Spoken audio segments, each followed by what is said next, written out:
Hello everyone, welcome back to Imagine with me. आज हम लोग बात करेंगे गौहर के फादर इन लॉ इस्माइल दरबार के बारे में। तो अपने रिसेंट इंटरव्यू में ये बता रहे थे कि एक अच्छी माँ, एक अच्छी वाइफ कैसे बना जाता है, बट शायद ये भूल गए कि एक अच्छा बाप किसे कहते हैं। ये जो इतना ज्ञान इंटरव्यू में दे रहे हैं, खुद इस पर्सन ने अपनी वाइफ के साथ चीट किया है। इस्माइल दरबार के बारे में हम लोग बात करेंगे, बट हम लोग पहले थोड़ा सा गौहर के बारे में जान लेते हैं। तो गौहर का करियर स्टार्ट हुआ था मॉडलिंग से। 2002 में उन्होंने फेमिना मिस इंडिया में पार्टिसिपेट किया था एंड बेस्ट फेस का टाइटल जीता था। यहाँ से गौहर ने अपना फर्स्ट स्पॉटलाइट अर्न किया। कॉन्टेस्ट के बाद उन्होंने मॉडलिंग इंडस्ट्री में नाम बनाया, ramp shows, ads and fashion events में छा गई। फिर उन्होंने स्टेप लिया म्यूजिक वीडियोस की तरफ। बॉम्बे वीकिंग का हिट सॉन्ग हवा में उड़ता जाए ने उन्हें पहली बार नेशनल रिकॉग्निशन दी। गौहर को बॉलीवुड में आना था, वो लगातार ऑडिशन देती रही, काफी रिजेक्शन मिले कई सालों तक एंड फाइनली 2009 में उन्होंने अपना बॉलीवुड डेब्यू किया film rocket Singh salesman of the year से। इसके बाद गौहर ने गेम, इशकजादे और बेगम जान जैसे प्रोजेक्ट में काम किया एंड फिर 2013 में वो बिग बॉस में पार्टिसिपेट करती है। ये गौहर के करियर का टर्निंग पॉइंट भी साबित हुआ था। वहाँ पर उन्होंने अपनी परफॉर्मेंस से लोगों का दिल जीत लिया था एंड ये बात तो हम सभी जानते हैं कि वो ये शो भी जीत गई थी। बिग बॉस के बाद गौहर हर जगह विजिबल थी, shows, awards, stage and film promotion में। अब बात करते हैं गौहर के फादर इन लॉ की। इस्माइल दरबार ने अपने इंटरव्यू में बताया कि उन्होंने गौहर का कोई भी काम नहीं देखा है। गौहर ने जो भी शोज किए हैं, मूवीज की है, ये सब उन्होंने कभी नहीं देखा है, क्योंकि वो कहते हैं अगर मैं ये सब देखूंगा तो मुझे गुस्सा आ जाएगा। एंड वो ये भी कहते हैं कि गौहर को काम करने से रोकने का मुझे कोई हक नहीं है, ये हक सिर्फ मेरे बेटे जैद दरबार के पास है। ये जो इंटरव्यू में इतना ज्ञान दे रहे हैं, तो खुद इस पर्सन ने अपनी वाइफ के साथ चीट किया है। चुपके से उन्होंने दूसरी शादी कर ली। तो इस्माइल दरबार की पहली शादी फरजाना जी से हुई थी। उनके साथ उनके 3 बच्चे हैं, Awez, Zaid and Anam. According to Ismail Darbar, उनकी फर्स्ट वाइफ के साथ उनके बहुत झगड़े होते थे, दोनों के थॉट्स मैच नहीं करते थे। इस्माइल दरबार एक म्यूजिक कंपोजर थे।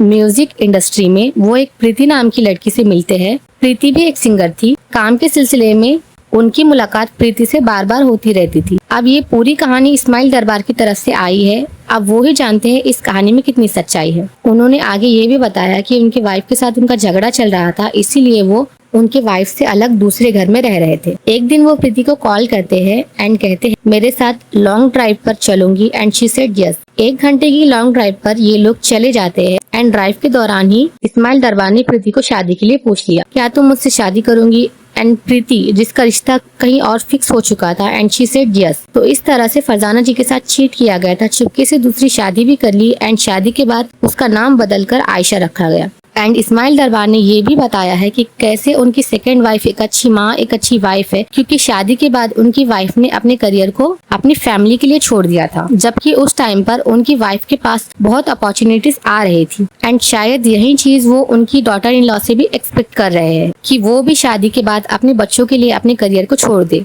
अगर इस्माइल दरबार के नजरिए से देखें तो मतलब हमें एक अच्छी वाइफ और एक अच्छी माँ बनने के लिए अपने करियर को छोड़ना होगा, ठीक है, बट एक अच्छा बाप बनने का क्राइटेरिया क्या है यार, इन्होंने ये नहीं बताया। जब अनम, जैद और आवेज छोटे थे तो ये प्रीति के साथ रह रहे थे। आवेज भी ये बोल चुका है कि उसके पेरेंट के सेपरेशन ने उसे बहुत ज्यादा अफेक्ट किया था।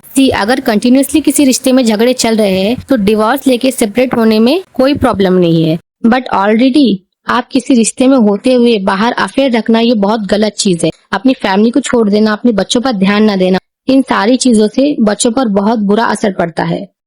इंटरव्यू के दौरान शुभी जोशी का भी टॉपिक निकला था। जब उनसे पूछा गया क्या आप उन्हें जानते हैं, तो उन्होंने कहा कि मैं उन्हें नहीं जानता। एंड आवेज की शादी नगमा से होने वाली है। इस्माइल दरबार से जब पूछा गया कि शुभी के वीडियोस के बारे में आप क्या कहना चाहोगे, तब उन्होंने कहा कि ये जो वीडियोस बाहर आ रही है इसके बारे में मैंने अपनी वाइफ को बताया एंड बोला कि बाहर कुछ तो ये मैटर चल रहा है। एंड जिस वे से वो ये सारी बातें बता रहे थे, उसे देखकर ऐसा लगता है कि उन्हें ये सारी बातें शुभी एंड आवेश के बारे में पहले से ही पता थी। एंड सेम इंटरव्यू में वो ये भी कहते हैं कि उनकी बेटी सोशल मीडिया पर है, ना ही वो उनकी बेटी का काम देखते हैं एंड ना ही गौहर का। अनम एंड गौहर के प्रोजेक्ट आपने देखे होंगे, वो ज्यादा एक्सट्रीम नहीं जाते, स्टिल वो चीजें इस्माइल दरबार को अपसेट कर सकती है। वहीं दूसरी तरफ कोई पर्सन बोल रहा है कि इस्माइल दरबार के बेटे ने उन्हें चीट किया है, हर्ट किया है। इस बात पर वो कुछ नहीं बोलेंगे। उन्हें ऐसा लगा ही नहीं कि इस बारे में उन्हें अपने बेटे से बात करनी चाहिए या उसको बताए कि अगर उसने ये कुछ किया भी है तो वो गलत है।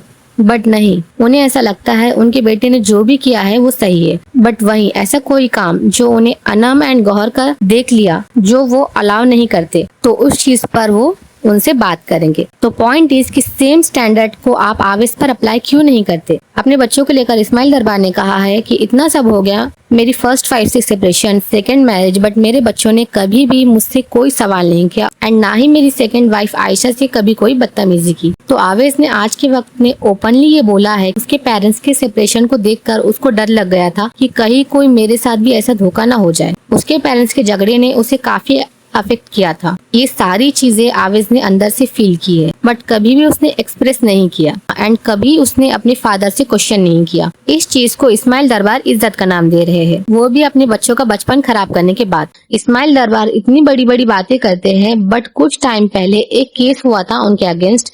उनके म्यूजिक कंपनी में एक पर्सन काम कर रहा था, उसका जो बिल है वो इस्माइल दरबार क्लियर नहीं कर रहे थे। वो इस्माइल दरबार से बिल क्लियर करने की बात करता है तो तब जैद दरबार के साथ उसकी लड़ाई हो जाती है एंड जैद ने उसे मारा भी था। तो अब ये इज्जत, मॉरल वैल्यूज ये सब कहाँ गई। तो आप मुझे बताइए, इस्माइल दरबार ने जो स्टैंडर्ड सेट किए हैं आसपास के लोगों को लेकर, तो क्या ये सही है।